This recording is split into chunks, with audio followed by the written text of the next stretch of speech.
Good day mga ka-ATR. So ngayong araw po ay lilinisan natin si Mission. Yan. First time natin nalinisan si Mission mga ka-ATR. Kasi ilang araw na rin natin gamit si Mission. So kailangan na rin siya linisan para presentable din naman. Ayun. So wala namang kaba sa paglinis kay Mission. Kasi nag-research naman na tayo kung paano linisan. Ano yung pwede basain. Ano yung pwedeng linisan para sigurado na rin. Ayan, pasiritsilitin muna natin ang tubig. So hindi po pataas yung tubig, pababa po lahat mga ka-ATR. So ayan po gamit natin, Joy dishwashing liquid. Kakahalaga lang po ng 8 pesos dito sa amin. So murang-mura lang, huwag na kayo maghanap ng iba. So ayan, sa paggamit nyo ng towel o basahan mga ka-ATR, kailangan malinis. Hindi yung maraming mga bato-bato kasi pwedeng magasgas yung motor natin yan. Dapat malinis. Check muna natin kung pwede na bang gamitin. So kung maraming mga bato-bato na maliliit o madumi yung basahan natin gamitin para ka-ATR.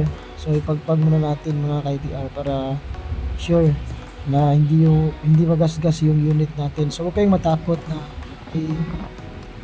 imutuwas nyo yung unit nyo. Huwag kayong matakot.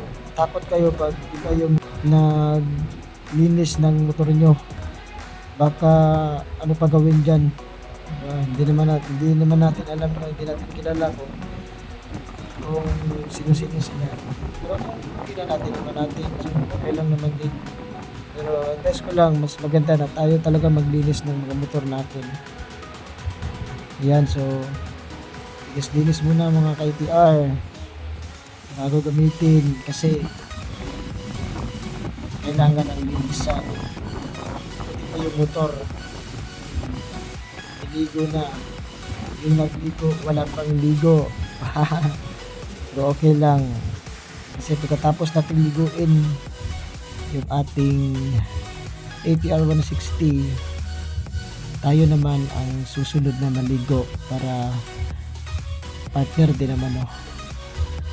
Pangit naman yung motor natin, ang pogi, yung driver walang ligo.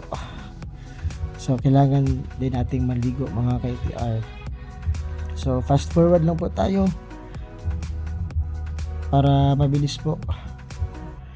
Baka aabutin tayo ng siyam-siyam. Ayan. So first time ko din pala mag voice record mga ka-ATR. So pag pasensyahan nyo na kung hindi pa arrange yung mga sinasabi natin dito. Pero hayaan nyo sa susunod, marunong na din tayo mga ka-ATR. So support din mga ka-ATR, pa-subscribe na lang din po para malay natin mamonetize tayo ni Meta. So ito pala yung kinuha namin na color mga ka-ATR, yung glossy white kasi napupulian talaga kami kay ATR 160 glossy white. Dalawa kami ng partner ko niyan na nagpili ng kulay. So hindi lang ako may gusto ng kulay na ito at hindi lang din siya. Dalawa kami mga ka-ATR ang may gusto na nitong kulay. Ayan. So linisan natin yung rim niya para malinis talaga tignan. So yung iba natatakot sila na linisan yung ATR nila. Bahala kayo dyan, madumi yung ATR nyo. Basta ako linisan ko to para presentable mga ka-ATR. Ayan, pati sa likod linisan din natin yan. So lahat talaga linisan natin mga ka-ATR para maganda tignan. So pasensyahin nyo na din po yung puno ng saging na andyan. So malakas po yung hangin mga ka-ATR. So Ayan. Tapusan tayo ng sasabihin mga ka-ATR. Okay, let's go. Sounds muna tayo mga ka-ATR.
As the floors can't take no more, stuck in this groove, I'm feeling bored.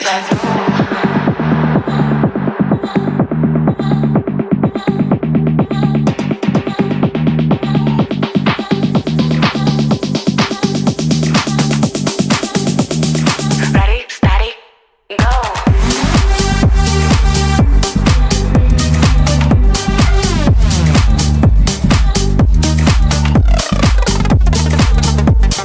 So ngayon mga ka-ATR, natapos na natin linisan. So try natin na paandarin ang ating ATR 160 pagkatapos natin linisan. So walang sounds po mga ka-ATR kasi baka makapiright tayo kasi yung ating kasama dyan kumakanta, baka makapiright tayo, sayang mga ka-ATR. So God bless po sa lahat.